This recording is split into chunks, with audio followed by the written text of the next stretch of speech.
It was a moment I will never forget. We had just rounded the curve in London's Trinity Square Gardens, and there it was, a massive stretch of Roman wall, in the middle of a modern city. Every single brick seemed to have been highlighted by centuries of erosion and exposure, but it still stands tall, bringing history into the present. Of course, the more knowledgeable would be quick to point out that only the first 4 meters of the wall are original. The top 60% or so, while still ancient, only date back to medieval times. But beyond the numbers is a larger message. Long ago, this wall contained a city, and now, well, that city has swallowed it whole. And I think that's the thing that jumped out at me the most when I first saw it. Not its age or its ancient design, but its place in our world today. Walls are meant to create boundaries, to hedge people in, and even to defend against outside forces. So it felt odd to see this fragment of a wall surrounded by gleaming modern office buildings, instead of wrapping it all up in a protective embrace. Maybe that's because the walls of history often seem larger than life. The Great Wall of China, for instance, is visible from space. The walls of Troy are some of the oldest in the world, while the ruins of Hadrian's Wall still cut across the countryside between England and Scotland. And then, of course, there's the Western Wall of the Temple in the Old City of Jerusalem and the Berlin Wall of the Cold War era. Walls might protect, or divide, or even just serve as a reminder. But at the end of the day, they're a simple design meant to do one thing: to contain us. The trouble is, whenever you bring people into the picture, you get more than you bargain for, because humans have an almost supernatural ability to leave a trail of pain and suffering behind them. Yes, walls can hold cities, or kingdoms, or objects we want to protect, but they can also hold something darker: the shadows of the past. I'm Aaron Mankey, and this is Lore.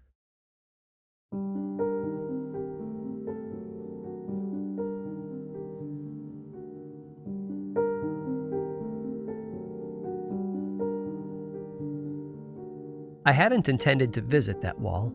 It's situated just to the north of the A100, which passes right by our real destination that day, the Tower of London. And talk about walls, that place is rich with them. Of course, much like the Roman wall I mentioned a moment ago, the Tower of London is a product of many eras of building, but at its core is something significant: a Norman castle. The Normans were incredibly good at building stone forts. The core of the White Tower in London is considered by many to be the best example of their work, but there are more all around England. It was all part of their strategy after invading the country in 1066. First, a wooden fort would go up as quickly as possible, and then a massive stone version would follow, setting their dominance firmly in the pages of history. But the Normans weren't content to stay in England. Within a century of their arrival, they were looking elsewhere with hunger. And then, in the second half of the 12th century, 2 things happened. First, Pope Adrian IV, who just happened to be the only English pope in history, granted King Henry II permission to invade Ireland, to bring the disobedient church there back in line. A few years later, an Irish king arrived in England, exiled from his throne and looking for help to retake it. Together with the Pope's wish list, this was the perfect opportunity for King Henry to cross the water and extend his rule. So in 1169, the first wave was sent, and it crashed over an unprepared Emerald Isle. At that time, Irish settlements were not much more than ring forts, either rings of earthen mounds or a circle of low stone walls. In the face of the militarily advanced Normans, they were practically defenseless. Some Irish warriors were even reduced to throwing rocks at the invaders. But soon enough, England was embedded, and it would never go away. Once settled, the Normans built their own forts on Irish soil. Just as they had in England a century earlier, they started with castles of earth and wood, but then soon replaced them with permanent stone structures.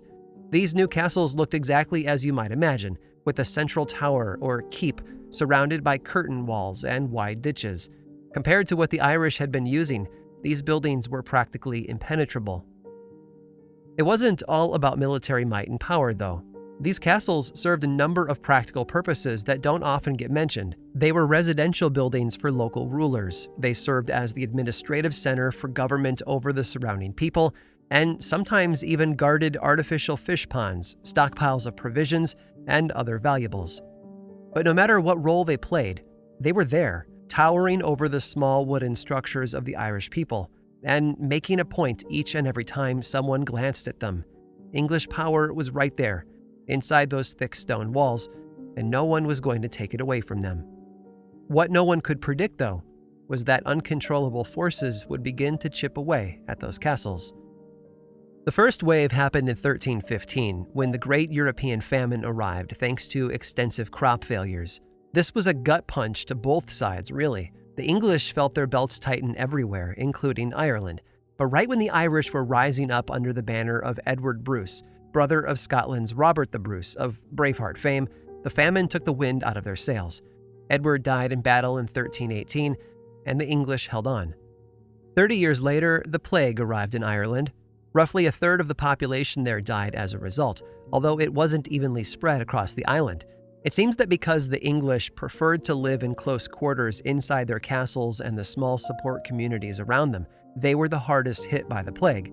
The native Irish, though, tended to live more spread out, and that distance helped them fare better than their oppressors.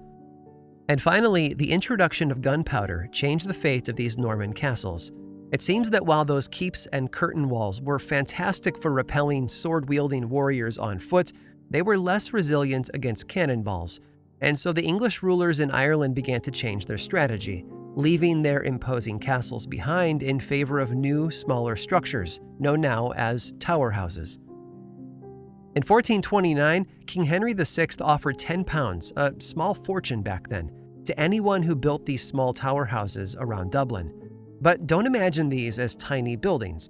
No, tower houses were just as impressive as the buildings they replaced, just crafted with more of an eye toward residential living. In fact, one of the best-known castles in Ireland, Blarney Castle, with its legendary Blarney Stone, is a tower house. So are many others that still stand today. It's estimated that during that phase of castle building, upwards of 30,000 of them were constructed all across Ireland. They became homes, yes, but they also became focal points for some of the worst of humanity. And just like a piercing scream in the night, some of those tragedies have echoed well beyond their original moment. To explore them is to revisit some of their prior owners' most painful moments. And if you're ready, I'd like to take you there.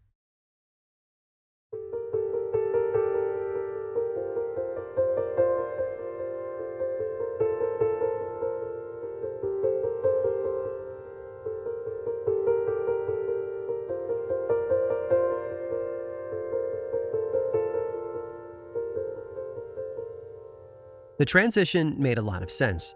If those enormous Norman towers were no longer defensible against new methods of warfare, then why were the people inside them putting up with uncomfortable living conditions? The tower house was the answer, a fortified home that offered comfort and space. But no amount of renovating or expansion could eradicate the darkness inside the people who lived there. Home is where the heart is, yes, but it's also where people can be at their worst. Countless stories about those families make that perfectly clear. Take James Shaw, for example. In 1625, he oversaw the construction of a fortified home in County Antrim, known as Ballygalley Castle. But in an era when the success and health of a family line was based upon whether or not there was a male heir, theirs was an unhappy home. After years of waiting for a son, Shaw apparently became furious with his wife, Lady Isabel, and had her locked in one of the tower rooms. Legend says that she either took her own life by jumping from the window or was thrown to her death. Either way, it was a tragic end to a horrifying situation. Today, the castle is a hotel, but you can still see elements of the original fortified home at its core, and those who stay there have made some unusual reports. Visitors have heard mysterious noises and witnessed human-like shapes inside their rooms. Locals even claim that a green mist can be seen hovering over the castle at night. Whether it's real or not, it's clear that the history of the place isn't easy to get rid of. Richard Nugent, the fourth Lord Delvin, was a man cut from the same cloth as James Shaw. In fact, he spent his entire life scrambling for the top run of the ladder, no matter what sort of pain it caused the people around him. He sat in the Irish Parliament and eventually rose to become commander-in-chief of a good portion of the English forces there. And finally, in 1527, at around the age of 70, he became Lord Deputy of Ireland. But he reached that position just as England's grip on Ireland was at its weakest. Shortly after becoming Lord Deputy, he was kidnapped by Irish rebels and forced to pay for his freedom. After returning home, he decided that it was time to build a safer residence and began construction on what would become Ross Castle in County Meath. The fortified home was completed in 1536, about a year before his death, but that doesn't mean it escaped the family legacy. Nugent's grandson was said to have inherited that ruthless ambition. In order to keep the Irish from invading his lands, he was said to have gone on many raids throughout the region, burning crops and homes and killing without prejudice. He developed a reputation for having people hanged without reason and became a terrifying figure in his day. At home, it was more of the same. According to legend, his daughter Sabina fell in love with the son of a local Irish chieftain from the O'Reilly clan. They met while she was out on a ride along the edges of her father's land, and the two hit it off instantly. For weeks, they repeated their secret meeting, and soon enough, they were discussing marriage.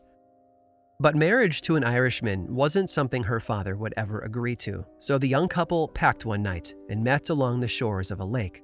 Their plan was to row across, leaving her father's land and authority behind, and allowing them to build their own life someplace new. But as they crossed the dark waters, a fierce storm blew in and overturned the boat. Both of them washed back to shore, but while Sabina survived, her lover drowned, sending her into a fit of grief and sorrow. Knowing she would find no sympathy from her father, she locked herself inside one of the rooms in the castle's tower and refused to eat or drink for days. She may have starved herself, yes, but the true cause of her death, according to the legend at least, was a broken heart. And then there's County Wexford.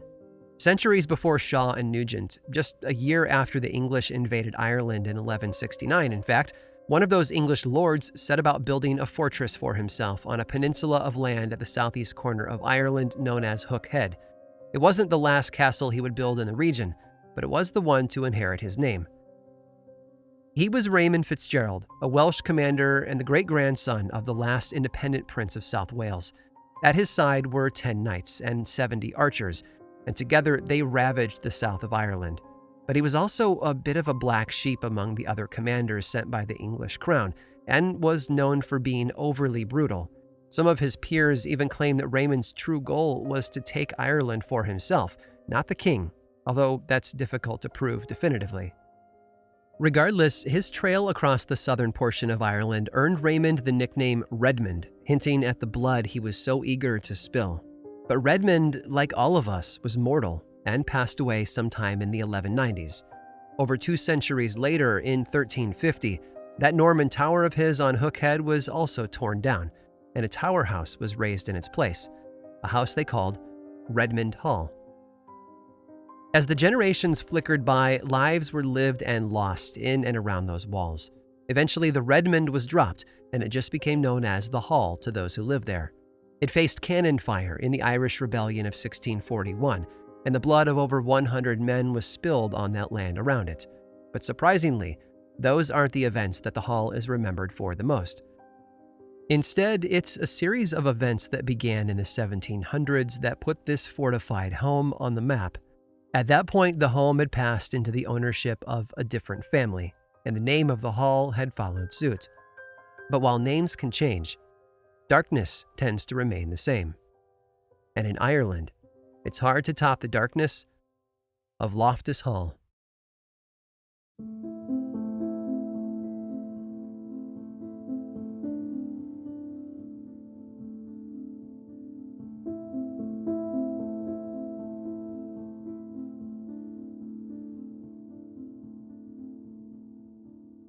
It was, as the well-worn introduction always states, a dark and stormy night. The year was 1775, and the Loftus family had holed themselves inside their ancient home to shelter against the hard rain and howling wind. Lanterns had been lit, and a fire burned on the hearth, and the evening was destined to be a quiet one. which is why the knock at their door was so surprising. Upon opening it, they found the drenched figure of a young man standing hunched over, as if the rain were pelting him to the ground. Quickly, they invited him in and asked his business. It turns out that he was caught in the sudden storm, and their house was the only light he could see through the gloom, so he had pressed his horse to reach it as fast as it could. Knowing the storm might rage all night, the family invited him to stay until morning. After changing clothes and returning to his guests, the group was said to have had a lovely evening together. Even Charles, the patriarch who had been known to be cold and unfriendly, took a liking to the young visitor, and together they enjoyed conversation and drinks. We don't know how long he stayed, or whether or not he turned that one overnight into a longer visit, but we do know that Charles' daughter Anne fell in love with the young man. Her younger sister had already married and left the house, and she was the last child left. Being unmarried at 30 wasn't hopeless by any means, but in 1775 it certainly might have felt like that. But here was a lovely suitor, someone she connected with, and the pair seemed to have hit it off. When her father Charles found out about their budding romance, though, he sent the young man away. Some say he caught the couple in bed, while others say it was just one of his general fits of anger. Either way, the young man left, and Anne was heartbroken. And once he was gone, Charles sent her to her bedchamber and locked the door. And that, according to the legend, is where she stayed for the rest of her life, although that death came within a year. It's a story that invites all sorts of questions, and as we all know, questions are a breeding ground for folklore. And soon enough, new details flooded in to fill in the gaps, details that take the story to a whole other level. They say that one of the nights the guest was staying at Loftus Hall, they decided to play a game of cards. Anne and the guest worked as a pair against her father Charles and her stepmother, and the young man turned out to be unstoppable, almost supernaturally so. But at one point in the match, Anne apparently dropped one of her rings and bent beneath the table to grab it when she noticed something about her guest's feet. They were cloven, like the devil. Anne screamed, and the young man panicked. Thunder suddenly shook the room, and then, in a cloud of smoke, their guest vanished, leaving only the scent of brimstone as a reminder that he had been there at all. Shocked by what she had discovered, Anne went mad, and her father was forced to lock her away. At least, that was the new version of the story. But whether Anne's confinement and death were the result of seeing the devil in her own home, or punishment for an illicit love affair with a guest, it's the aftermath that has echoed through Loftus Hall ever since. Because not long after Anne's death, strange things began to happen all around the house. And despite being Protestants, the family became so desperate that they called on a local Catholic priest to come and perform an exorcism. They say that a man named Father Thomas Broaders arrived and cleansed the house for the family. He moved from room to room over the course of a few days, but when he was finished, the house was safe again. All except for one room, that is. Try as he might, Father Broaders wasn't able to complete his work in one room, Anne's former bedroom. After that, years went by. That bedroom was redecorated with a number of large, beautiful tapestries, earning it the highly creative nickname of the Tapestry Room. It still had a bed in it, but there were a number of other guest rooms in the house, so it went unused for the most part. But one evening in 1790, the family hosted so many visitors that the last one to arrive had no choice, and they were assigned to the Tapestry Room. That guest, a local man named John Reed, happily settled in for a night of rest. But moments after he'd blown out the candles and climbed beneath the blankets, something large and heavy jumped onto the bed at his feet, and it was growling. Reed practically ejected himself from the bed. Fumbling through the dark, he found his luggage and pulled his pistol from within. And then he waved it around while shouting at the intruder, threatening that he would use it. After receiving no reply, though, it said that Reed assumed the intruder had entered and exited through the chimney, so he fired a shot straight up into the darkness. Amazingly, John Reed would return to Loftus Hall years later. Sometime around 1815, he came back for another visit, this time with his son George.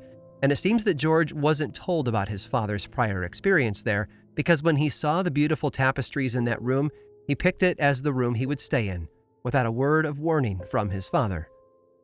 That night, rather than falling asleep, George stayed up late reading.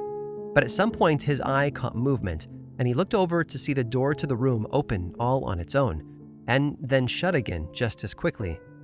Passing through it was the figure of a young woman in what he described as a stiff dress, who walked past the foot of his bed, opened one of the closet doors, and then stepped through. The following night, George stayed awake with the goal of seeing the young woman again, and sure enough, at the same time she had the night before, the woman appeared, silently entering the room before making her way toward the closet. Hoping to ask her who she was and why she was in his room, George leapt from the bed and reached for her arm, but was shocked when his hand passed right through her. A moment later, she vanished. Over the years, more and more people had unusual experiences in that room.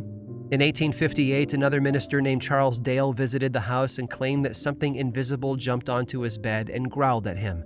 Others repeated similar claims, but none were as chilling as the experience had by one of the servants a decade later. The current Lord of Loftus Hall at the time, John, had inherited the title when he was just a boy. But by his late teens, he was traveling with his own valet, Shannon, and conducting business for the family in both Ireland and across the water in England. And in 1868, John returned to Loftus Hall to visit his mother, Lady Jane. It was apparently Shannon's first time staying at the house, so he didn't know the risks involved in being assigned to the tapestry room. Later that night, though, a series of screams woke the entire household, who rushed out to see what had happened. In the process, they found Shannon writhing in terror on the floor of a room down the hall from where he had been sleeping. When asked what had happened, Shannon told them that he had been fast asleep when a sound woke him up. He sat up to see the curtains around the bed moving, as if someone were playing with them from the other side. And then, without warning, they were torn wide open to reveal the figure of a woman. A woman, he said, in an old, stiff dress.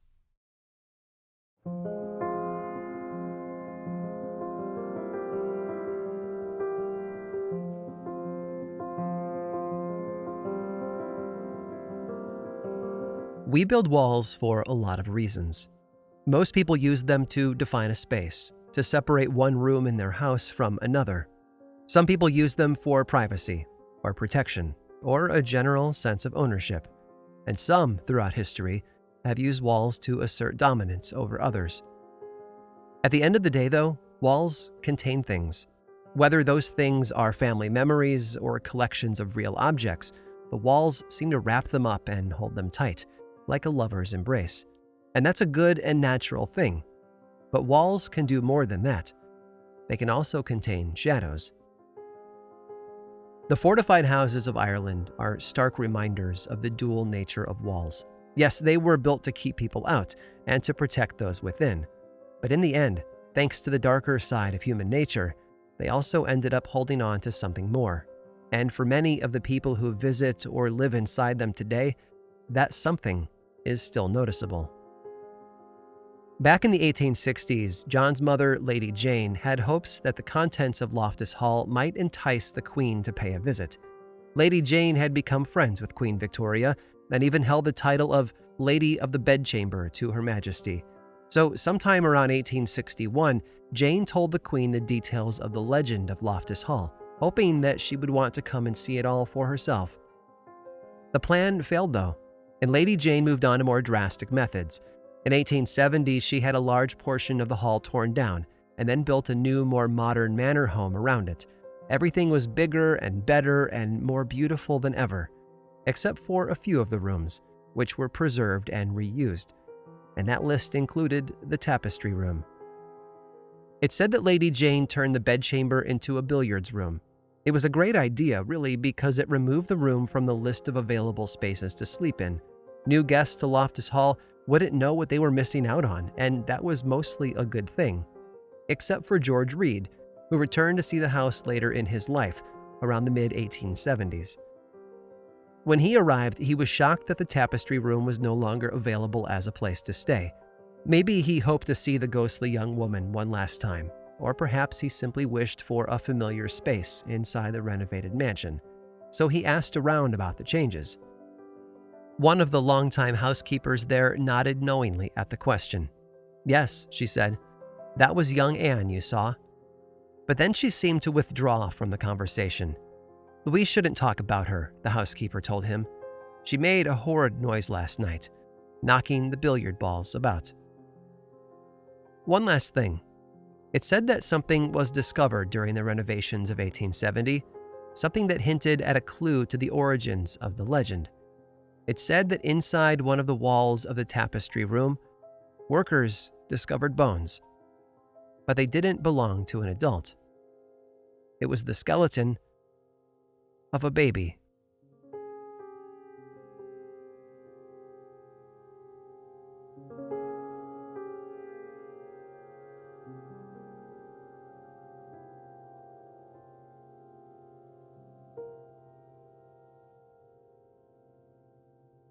Ireland is a land of story. From its ancient past to modern times, there seems to be no end to the tales that have spilled out from the shores of the Emerald Isle, like some sort of magical well. And while we're still visiting, I'd like to take you to one last castle, because the story that surrounds it is one of my favorites. Stick around after this brief sponsor break, and I'll tell you all about it.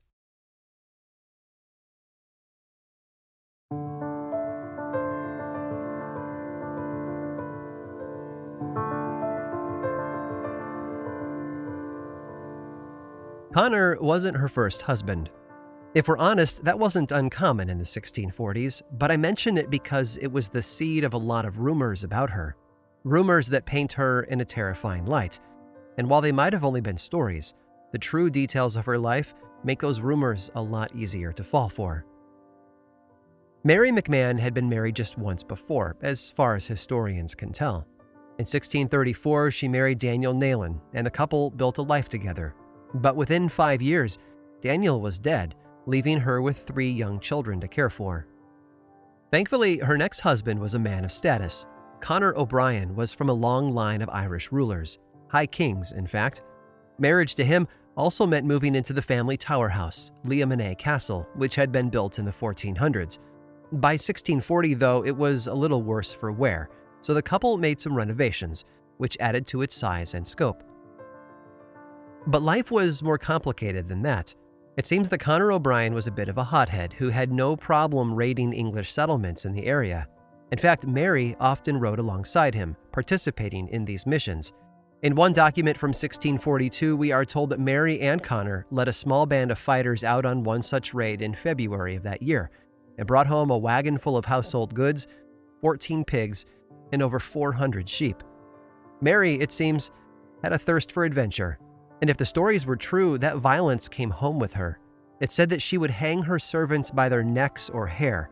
If people trespassed on their land, she was rumored to murder them. And when she wasn't killing people, they said, she was happy to engage in a bit of torture.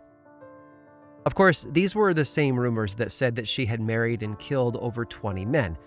But truth isn't found in the ravings of the mob or the propaganda of the jealous. No truth is found in the historical record. And while it might not include nearly 24 murdered husbands, Mary's real story is more than terrifying as it is. In 1641, a conflict arose in Ireland that became known as the 11 Years' War. It was part of a larger conflict all throughout Ireland, Scotland, and England known as the Wars of the Three Kingdoms. If you've ever heard names like the Irish Rebellion of 1641, or the First, Second, and Third English Civil Wars, these were all smaller pieces under the larger umbrella of the Wars of the Three Kingdoms. Naturally, everyone had to pick a side. Mary's husband Conor eventually gave up his life of raiding local English settlements and became a commissioned officer in the Royalist Army. But in 1651, during a particularly bloody skirmish, Conor was badly wounded, and in an effort to save him, some of his men carried his body back to his home and to Mary. It said that Mary looked out her window and saw them approaching, and assumed Conor was dead. According to the legend, she leaned out the window and shouted at the approaching soldiers, "We want no dead men here." But after a quick conversation, they informed her that her husband was still alive and in need of help. Sadly, Conor O'Brien died in the castle a short while later. When he did, Mary did something unusual. She put on one of her best dresses, climbed into a carriage, and made the perilous journey to the nearest parliamentarian camp, the very same forces that had killed her husband. And if the legends are true, she did it for two reasons, both of which require a bit of explanation. First, she did it to make an offer. Being newly widowed, she was free to marry again, and had decided that the first officer in the enemy camp to come forward would earn her hand in marriage. We don't know if anyone stepped forward that day, but we do know that a short while later, she was recorded as being married to a parliamentarian officer named John Cooper. I think it's safe to assume he was the one who took her up on that offer. But why do this? Most historians think that Mary saw the writing on the wall. At least for the moment, the parliamentarians were the horse to bet on, and Mary had an estate and children to look after. Marrying into the conquering side was a way of buying a bit of insurance against tumultuous times. But there's a second reason for her visit to the enemy camp that day. It gave her a chance to ask around and identify the man who fired the shot that killed her husband. And Mary wasn't the sort of woman who let go of a grudge, or to let anyone else do the dirty work when it mattered. It's said that a short while later, Mary herself hunted down the man responsible. I can picture her riding through the night on a black horse, gun and sword hanging at her side, and creeping into the parliamentarian camp to abduct her target. It's said that she then hanged the man to death, putting an end to her quest for vengeance and allowing her life to move on. Today, she's known as Red Mary, maybe because of the color of her hair, or perhaps due to all the blood she was rumored to have spilled. Either way, she's managed to leave a mark on the past and found a way to stick around, all these centuries later. History, like life, isn't always neat and tidy. There are a lot of things we don't know about Mary McMahon, or whether or not the rumors about her were entirely true. But we do know that she was fierce, powerful, and more than a little bloody. And if history has taught us anything, it's darkness like that can never be contained.